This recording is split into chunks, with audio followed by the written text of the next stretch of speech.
From HBO's Watchmen series to Netflix's Daredevil series to Batman, the animated series, these superhero TV shows are perfect all the way through.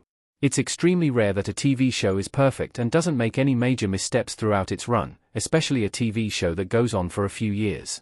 Recently, we saw Peacemaker stumble in its second season. Your friendly neighborhood Spider-Man eventually found its feet, but it struggled in the first few episodes. It's not every day that you see a superhero show like Legion or The Penguin that doesn't have a single bad episode. Agents of SHIELD.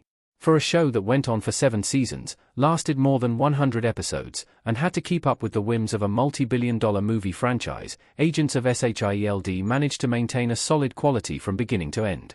Agents of SHIELD was led by a strong ensemble, had plenty of action, and showed us a unique perspective of the Marvel Universe. Loki.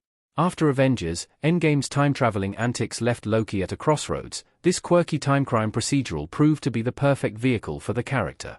Loki picks up with the god of mischief being recruited by the TVA to hunt for an elusive thief hiding in apocalypses across various timelines. Owen Wilson's Mobius proved to be the perfect deadpan foil for Tom Hiddleston's self-aggrandizing Norse deity. Unlike a lot of superhero shows, Loki didn't outstay its welcome. It stuck around for 2 seasons, just long enough to tell its story. Underneath all the multiversal spectacle, this is a character study of a deeply lonely god who's afraid of ending up alone. Over the course of the series, he makes friends he never thought he'd have and, tragically, has to let them go. Batman Beyond. Batman Beyond completely reimagined the Batman mythos into a futuristic setting. Set in a near-future version of Gotham dubbed Neo-Gotham, Batman Beyond sees an aging Bruce Wayne training his replacement as the Caped Crusader. Terry McGinnis proved to be the perfect successor for the Dark Knight. He's just as badass, just as tortured, and just as grief-stricken as Bruce. With its neon-soaked cyberpunk aesthetic, Batman Beyond is one of the most visually stunning superhero cartoons ever made. But it's not just gorgeous to look at, it's a deeply emotional story, too, as we see Bruce reckoning with his mortality and passing on his wisdom to an angry young ward. X-Men, the animated series. What made X-Men, the animated series, stand out from other superhero cartoons is that it's as much a mutant soap opera as it is a comic book spectacle. The action is visually stunning, and the sci-fi storytelling is delightfully mind-bending, but the interpersonal conflicts between the X-Men themselves proved to be just as compelling. X-Men, the animated series, didn't dumb anything down for its audience, or talk down to its young viewers. Yes, it was a colorful superhero actioner with plenty of high-stakes thrills. It certainly delivered the goods on that front, but it also dealt with mature themes and complex relationships in a refreshingly frank way. The Penguin.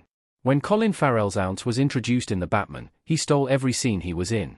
But when he got his own spin-off series, there turned out to be a ton of unseen depth to this character.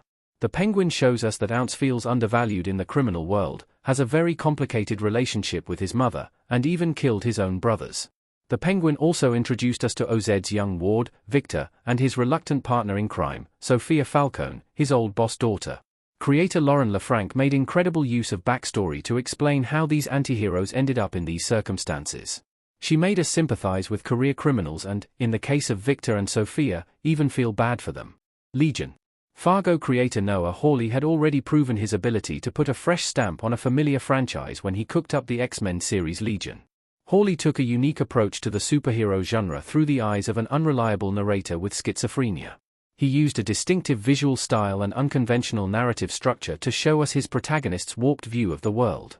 The Spectacular Spider-Man. Although it was cancelled after just 2 seasons, The Spectacular Spider-Man endures as a classic. It's been widely praised for its mature storytelling, its stunning art style, Josh Keaton's brilliant performance in the lead role, and the writer's ability to modernize the original comics while staying faithful to their spirit. You could even argue that this is the finest Spidey adaptation out there. Batman, the animated series. Batman, the animated series is the quintessential portrait of the Caped Crusader. Aesthetically, it captures Gotham City in all its shadowy, high-contrast glory. But emotionally, it also captures exactly who Bruce Wayne is, the pain he's holding onto from losing his parents, the rage at the crime-ridden cesspool he calls home, and the deep pit of loneliness.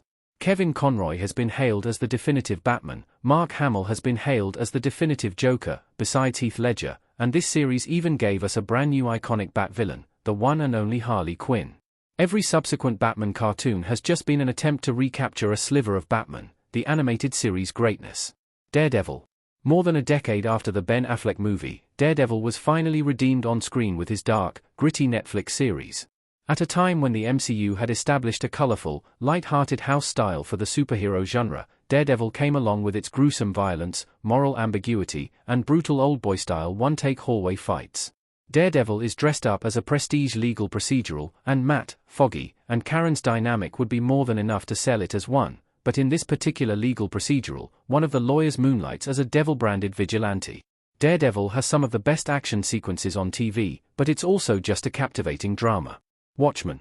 Damon Lindelof took on perhaps the most daunting challenge in the history of superhero media. He wrote a sequel to Alan Moore's Watchmen, one of the most seminal works of not just comics, but 20th century literature. And against all odds, he managed to pull it off and deliver a satisfying follow-up to Moore's iconic graphic novel.